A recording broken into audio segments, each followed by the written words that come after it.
पति पत्नी और उनका एक छोटा सा बेटा सीधे लखनऊ से जाते हैं थाईलैंड छुट्टियां बिताने के लिए।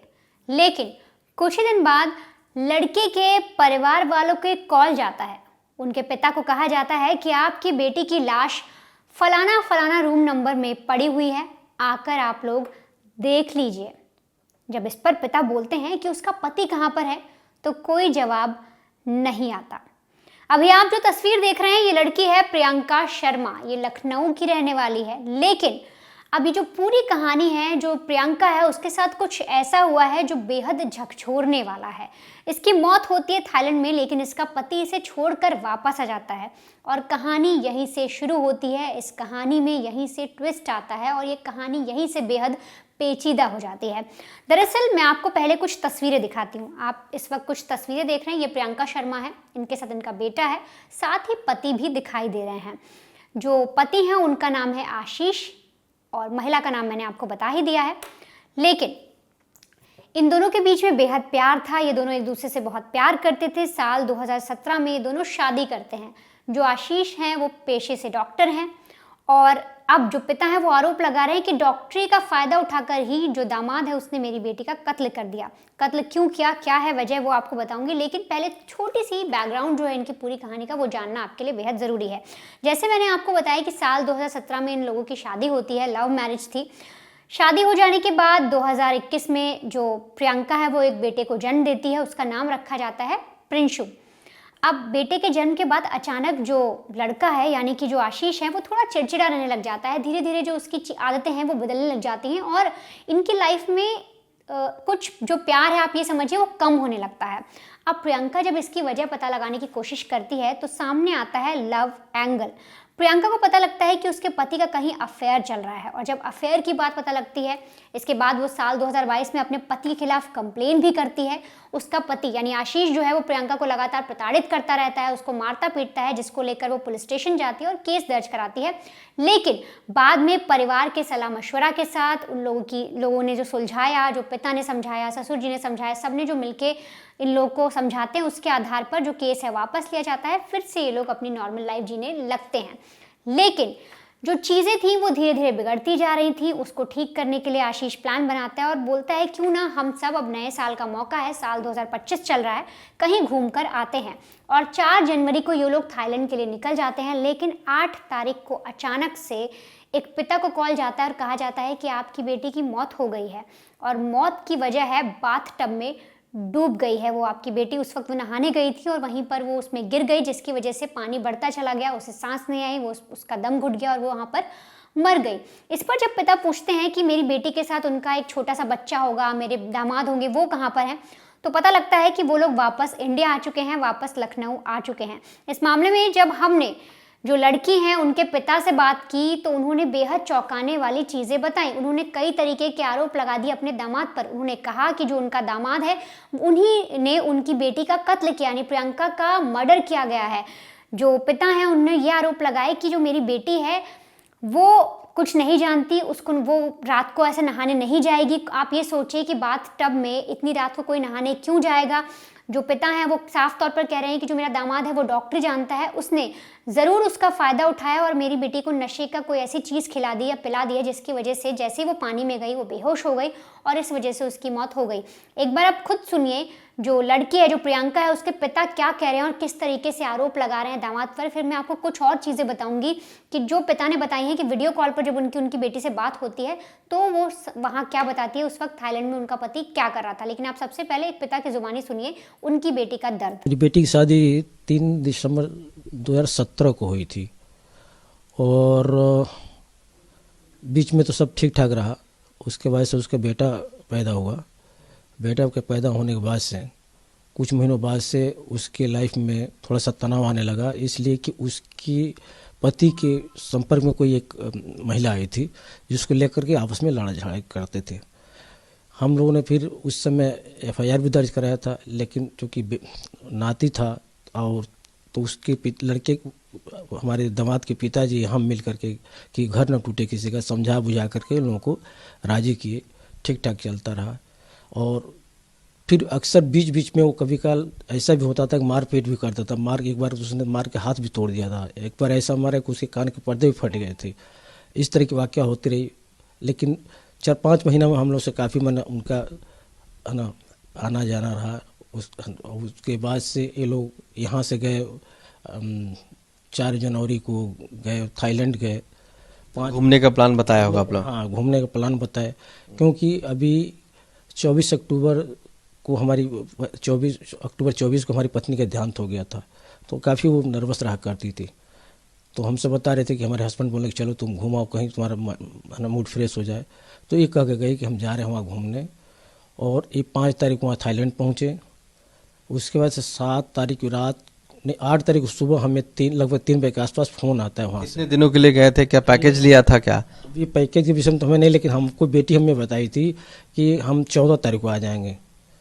ये हमसे कह गई थी 14 तारीख को आ जाएंगे। अब क्या पैकेज था ये क्लियर हमें नहीं है।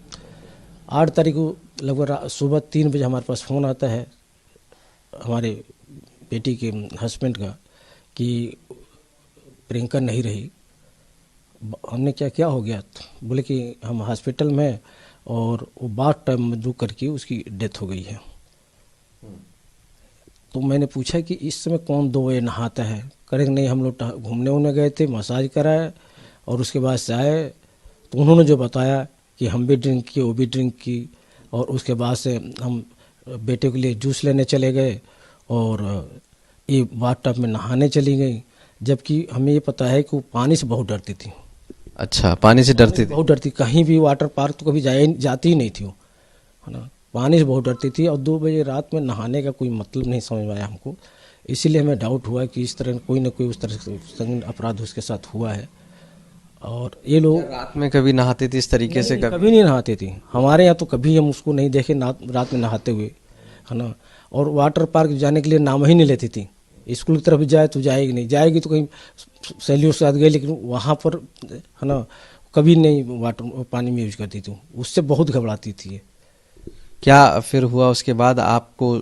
उसके बाद से मैंने इनसे बात किया, है ना। तो क्या बॉडी लाने के लिए क्या है वहाँ ये है, कैसे लाएंगे? तो बोले कि हमारे पापा और हमारे जीजा हमारी मम्मी आ गई हैं और हम प्रियंका दूसरे फ्लाइट से आएगी और हम लोग दूसरे फ्लाइट से आएंगे।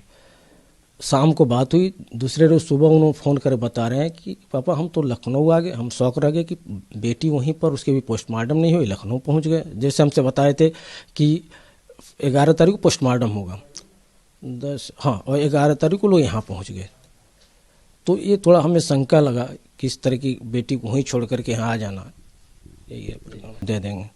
लेकिन वो दोपहर का शाम तक भी नहीं आया उनसे तरफ से किसी तरह का जवाब। तो हम लोग खुद एम्बेसी हमने बात किया। तो उन्होंने उस जो ये देख रहे थे मामला, उस लड़की का उन्होंने नंबर दिया। हम लोग बात किए। बात करने के बाद से इनके पिताजी को फ़ोन आया, हमको गाली देने लगे कि तुमको हमारे पास विश्वास नहीं है कि तुम वहाँ फ़ोन मिला रहे हो। जबकि मैंने कहा कि ऑलरेडी हम आपसे मांग चुके थे कि नंबर दे दे, बोले थे दे देंगे, लेकिन नहीं दी। हम वहाँ बात कर ली, जानकारी ले ली, तो उसमें क्या बुराई था? उल्टे हमको ये गाली देने लगे उनके पिताजी। तो आप लोग क्यों शक लगता है, क्या वजह लगती है आपको इसके पीछे कि ये सुनोजीत हत्या है? शक इसीलिए लग रहा है कि एक तो पानी से डरती थी। बाथ टब में जैसे बोल रहे बाथ टब की उसे आदत थी। बाथ टब में हमें पूरी जानकारी कि बाथ टब में वो नहाती नहीं थी। पानी से उसको बहुत डर लगता। रात में तो और अक्सर नहीं, रात में कभी नहीं नहाती थी वो। घटना के दिन आप लोगों से बात हुई थी फ़ोन पे क्या उस बारे में, जब वो होटल पहुंची थी उससे उस दिन? हाँ, उस दिन शाम को उससे थोड़ा सा बात हुई थी हमसे, है ना। तो एक उन्होंने वीडियो उसने डाला था। तो उसमें हमने सुना था वो कह रही है कि जो सच्चा प्यार करते हैं उसकी इज्जत नहीं होती है, कदर नहीं होती है इतना। और उसके बाद हमसे बात भी की, लेकिन है ना आखिरी उसका मेरे पास वीडियो आया था। आखिरी वीडियो था? फ़ोन पे बातचीत हुई तो उसने कुछ बताया आप लोगों को? नहीं, कुछ हमसे नहीं कुछ बताया उसमें, नहीं। कुछ ऐसा जो आपको लग रहा हो कि ये इंडिकेशन करता है कि सुनोजीत ये हत्या है, ऐसा आपको? हाँ, उसके पहले भी एक रात पहले है ना उस पर वहाँ पर खाना वाना खाई थी और काफ़ी वहाँ बता रहे थे कि पता नहीं क्या खा लिए कि हमको काफ़ी उल्टी हुई, एकदम नशा हो गया। और फिर वहाँ होटल में लाए, जिस स्थिति में सोए रहे वैसे ही हम सोए रह गए। इस तरह की बातें बताई थी। लेकिन है ना और फिर एक दूसरे रात ये घटना घट रही है। तो क्या आप उनके बेटा भी साथ में था उस समय, क्या वो उसने कुछ बातचीत हो पाई बता? नहीं, बेटे से बात नहीं हो पाई। बेटे से हम सोचे थे कि बात करेंगे, लेकिन तबीयत हमारी ख़राब हुई, वहाँ जा नहीं पाए। और जिस दिन जाने की सोचे उसके एक दिन रात में पहले ही वो हमसे गाली गलौज करने लगे, तो वहाँ जाना हम अच्छा नहीं समझे। बॉडी आ गई बेटे की? अभी नहीं, अभी 9 बजे आएगी बॉडी। तो आप लोग क्या चाहते हैं, क्या हो? हम यही चाहते हैं कि हमारी बेटी के साथ जो हुआ है उसके लिए न्याय मिले हमको। जी। क्या होटल वालों ने कुछ बताया वहाँ के, थाईलैंड के, जब आप उनसे पूछा या बातचीत की, एम्बेसी में कुछ बताया? एम्बेसी वाले तो यही बोले कि वहाँ पोस्टमार्टम रिपोर्ट एक तो अभी आ जाएगी और एक रिपोर्ट जो है उसमें लगने में 2 महीना टाइम लगता है आने में। और वहाँ चूँकि थाई लैंग्वेज में बात करते हैं, पुलिस से भी संपर्क करने की कोशिश किया गया, लेकिन थाई लैंग्वेज में बात करते हैं, समझ में नहीं आ रहा उनका। नहीं, तो दिक्कत हो रही।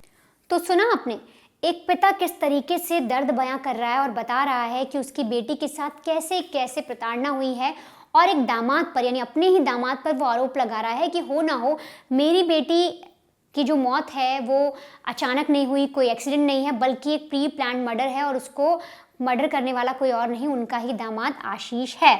अब यहाँ पर मैं आपको कुछ चीज़ें और बताऊँ कि जब हमने इनके पिता से और भी बात की, ऑफ द कैमरा बात की, तो उन्होंने बहुत सारी चीज़ें और बताई। उनका कहना है कि 7 तारीख को, यानी 7 जनवरी को उनकी बेटी का वीडियो कॉल आया था और वो वीडियो पर फ़ोन पर बात कर रही थी और उसने बताया कि उस वक्त वो थोड़ी नशे में है, उसको कुछ होश नहीं है।